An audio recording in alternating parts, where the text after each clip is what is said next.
What's up, everybody? It's What the Jim, and it's the game review for Lego Batman Legacy of the Dark Knight. I hope you're all doing well. And before we get to my review, I've got a couple of things to mention. First of all, in the description of this video, I've got a YouTube short I did on 100% completing the game, so you can go ahead and watch that after this review if you want. The second thing is the first ever video game I played was Lego Batman in 2008. So Lego Batman video games mean a lot to me because the first one was the first ever video game I played all those years ago. So I'll start off with the good for Lego Batman Legacy of the Dark Knight, and I think this game's excellent. So there's quite a few things to mention with the good. The first thing is I thought the game had an enjoyable and engaging story. It references and takes moments from different Batman films, such as Batman 1989, the Batman from 2022, and the Dark Knight from 2008. But it's got all sorts of references to all sorts of Batman things, whether it's not just the movies, but the comics and TV shows as well. And I love the game's levels. I think they are just the right length, and you can save and quit anytime you like within those levels. So you don't have to do it all in one go for you to go ahead and save and quit the game. I think the game's got a fantastic gameplay. In my opinion, it's the best part of the game, and it's still the best gameplay I've seen, not just for a Lego game, but of all time. I really love the gameplay here. I think it's got some incredible gliding that you can do. I also enjoy grappling around the city, not just gliding around the city, but also driving the vehicles. They're really fun. And there's also a lot of things to interact with in the game. And there's also a lot of puzzles to solve. They're all fun to solve. And it's also fun to take down bad guys with the game's combat system. It's also fun just collecting studs.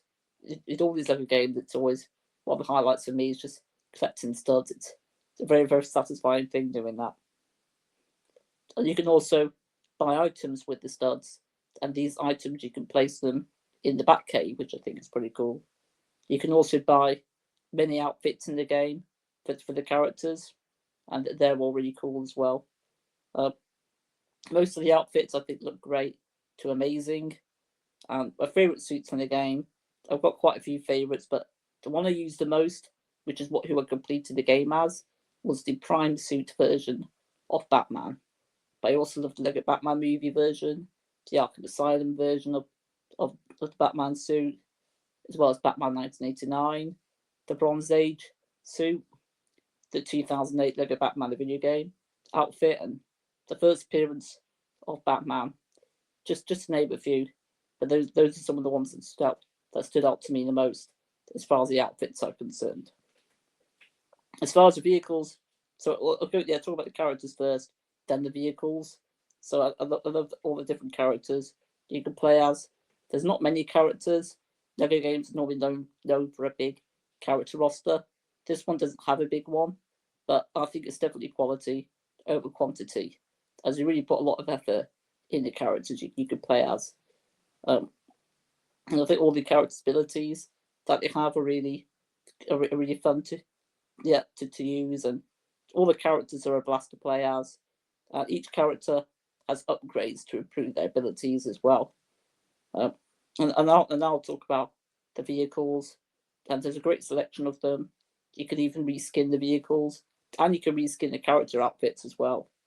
You can do that thanks to the game's red bricks as part of the game's collectibles. I'll now touch upon the game's Batcave. I think it's a really fun Batcave to explore. I love the fact that you can customize it, and I also love exploring Gotham City as well and getting all the collectibles there, such as the Riddler trophies, placing trackers on animals, and completing combat challenges. And I think the game's got also fantastic graphics, probably the best I've seen for a Lego game actually. It's full of attention to detail, and the game has plenty of Batman and DC related Easter eggs. I mentioned that at the beginning of the review, but yeah, there is so many. It's really fun exploring the game and finding a lot of the game's Easter eggs. The game's also got amazing accessibility. You can even remap the controls to your liking. that's something that I want to see every video game doing now, and I'm glad that Lego games are starting to do that. I also think it's cool that the game has photo mode. It's the first time a Lego game has had that. I think that's really cool. But yeah, a lot of things to mention with the good, because I think the game is such a fantastic one. But I do have a couple of things to mention for the bad. I think some of the writing in the story could be improved upon. Sometimes it's a very sudden transition from one of Batman's sidekicks to another, and the story does feel rushed in places. But there is a lot to get through because it's told the whole story of Batman. I also I love that the game's up to 2 players. That's always what you find with these TT games, Lego games. But one of the players must always be Batman.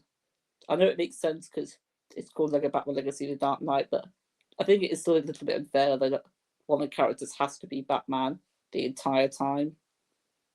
Also, when you play as Batman, you can't choose any of the characters, and the second player can choose all the other characters apart from Batman. So I find it a bit frustrating. I can see why it's done like that. It sort of makes sense why it's done like that, but I think I would have liked it if you were restricted with who you could play as.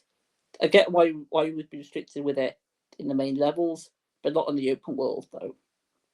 But they're really the most negative or the bad.